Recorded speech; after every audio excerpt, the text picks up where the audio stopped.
Programa de opinión de producción nacional con elementos de lenguaje, salud, sexo y violencia, que solo bajo la supervisión de padres, madres, representantes o responsables es apto para niños, niñas y adolescentes.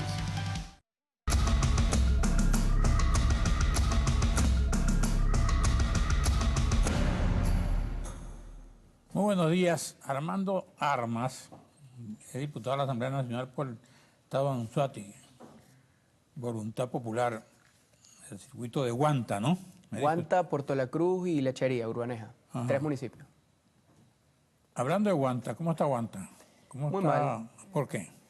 El principal problema que hay en Guanta ahorita, Carlos, y todos quienes nos escuchan, es un problema ambiental, económico, social, que lleva adelante la planta cementera, una de las plantas cementeras, si no la más grande de Sudamérica, que en su momento estuvo operada por Cemex. Le expropiaron, le quedaron debiendo una cantidad de dinero a Cemex, dijeron que se le iban a pagar con petróleo. Pero hoy en día se está presentando lo que se llama el problema del polvillo. De los 52 filtros que tiene las chimeneas de la planta de Guanta sirve solamente uno, es decir, 51 están inoperantes y eso está a la vista. No se le paga, no se produce cemento, no se le paga a los trabajadores y además hay un problema ambiental y de contaminación, un problema sanitario. Los niños están sufriendo hoy en día de enfermedades broncopulmonares. Nosotros hicimos una donación al ambulatorio Rizales en su momento, pero no es suficiente lo que podamos nosotros hacer. Pero bueno, las autoridades del Ministerio, sí existe el Ministerio de Ambiente, existía antes, ahora no.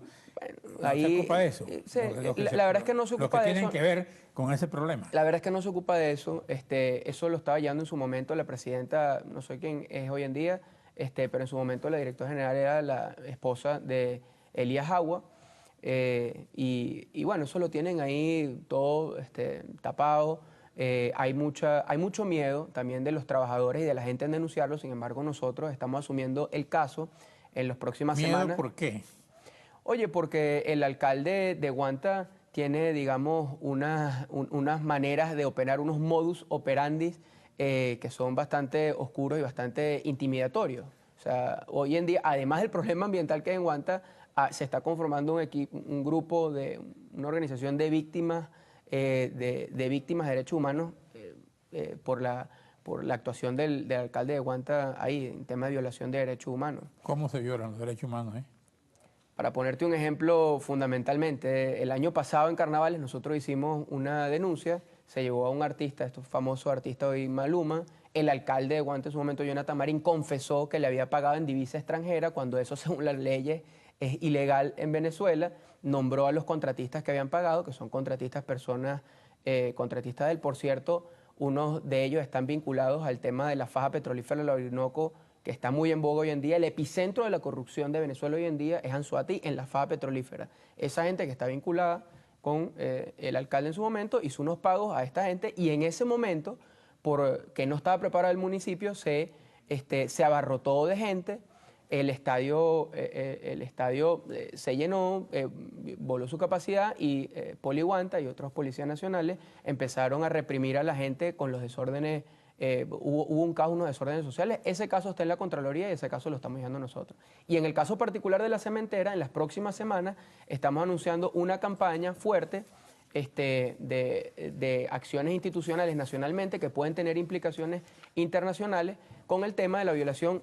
Porque la violación de derechos humanos no es solamente, Carlos, el tema de la gente que reprimieron el año pasado durante estos eventos en Guanta, ni las personas que hoy en día se sienten temerosas por la actuación de la policía en Poliguanta allá, sino también por la falta de acceso a la salud que hay hoy en día en el municipio, en la zona norte, especialmente en el caso de la cementera de Guanta, que está expulsando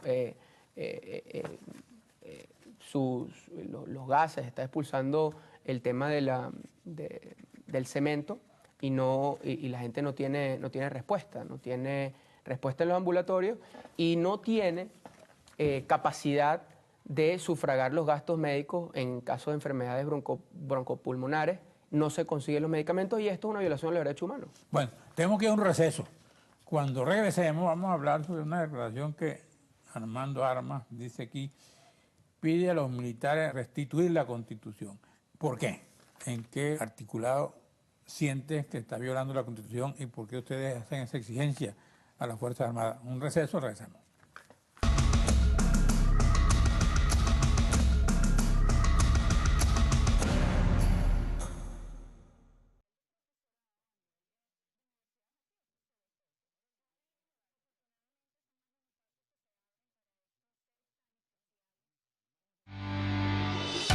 Estás viendo Regiones.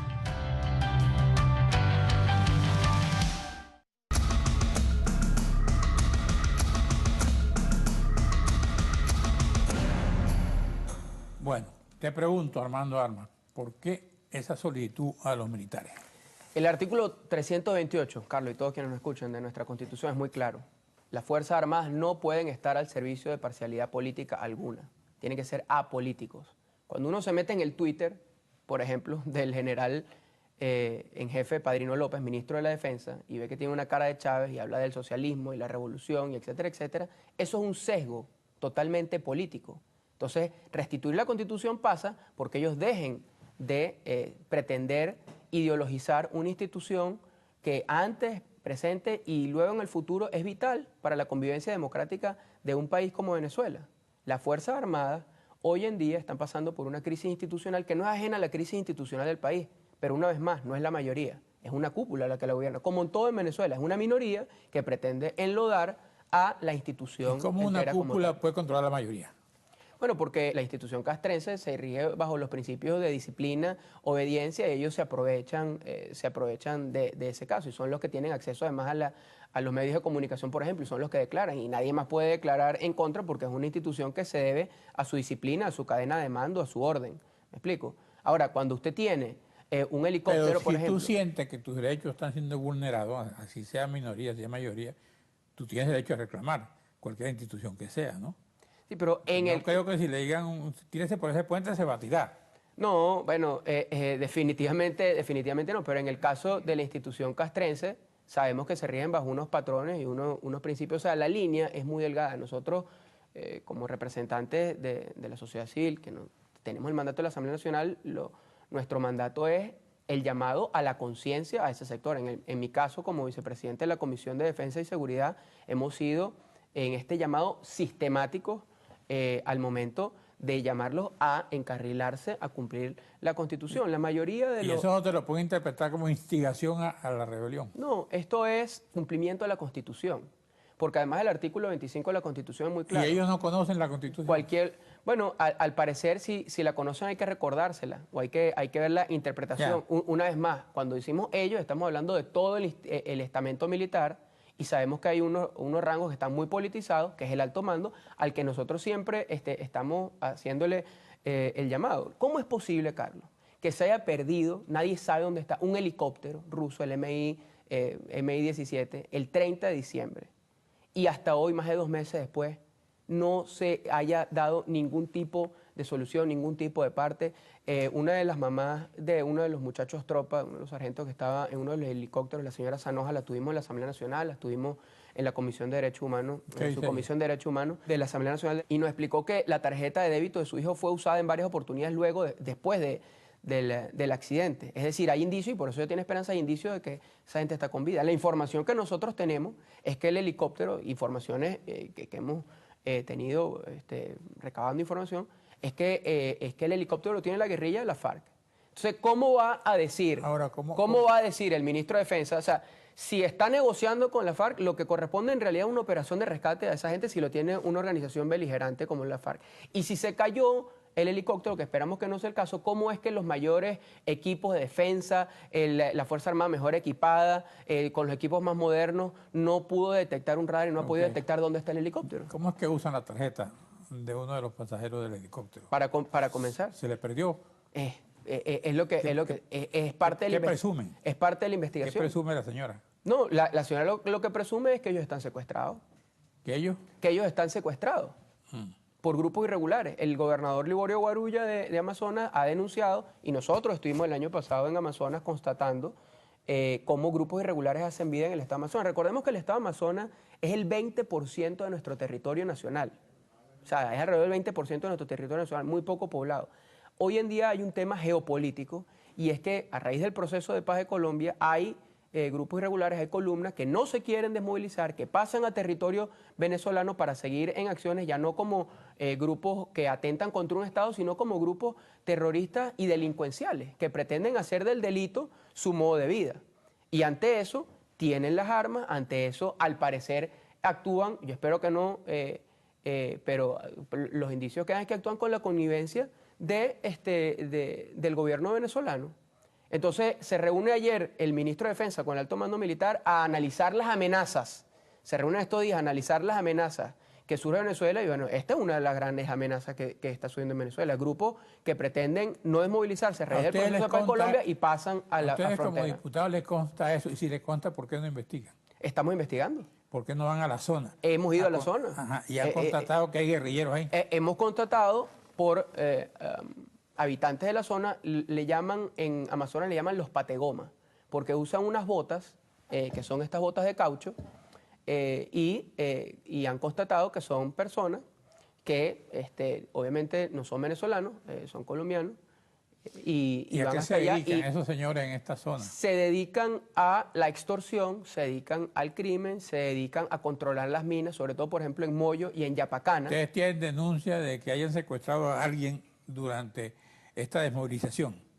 Tenemos, nosotros vamos a personarnos pronto otra vez al Estado Amazonas en una comisión de diputados y mi persona. El año pasado estuvimos en Puerto Ayacucho, escuchamos diferentes comunidades para mí se me erizaron los pelos cuando nos dijeron que hay zonas que están esclavizando a nuestros indígenas para trabajar en las minas de oro y de coltán, en Moyo y en Yapacana, donde en las horas pico, los días pico, hay hasta 15.000 personas trabajando en las minas, Carlos, y todos quienes nos escuchan. O sea, en territorio venezolano hay grupos irregulares extranjeros que están controlando territorio. Y el ministro Padrino López dice que hay que atender unas amenazas diferentes a esas. O sea, amenaza es esa. Amenaza es el tema que está sucediendo hoy en día, que nos pretende, que se pretende ser despojada la fachada atlántico del Tamacuro con las exploraciones que está haciendo ExxonMobil con la anuencia del gobierno de Guyana y con la falta de acción de la Cancillería venezolana. Esas son amenazas. El programa se terminó. Gracias, Arma. Gracias a usted, amigo televidente. Nos veremos aquí mañana hasta ahora.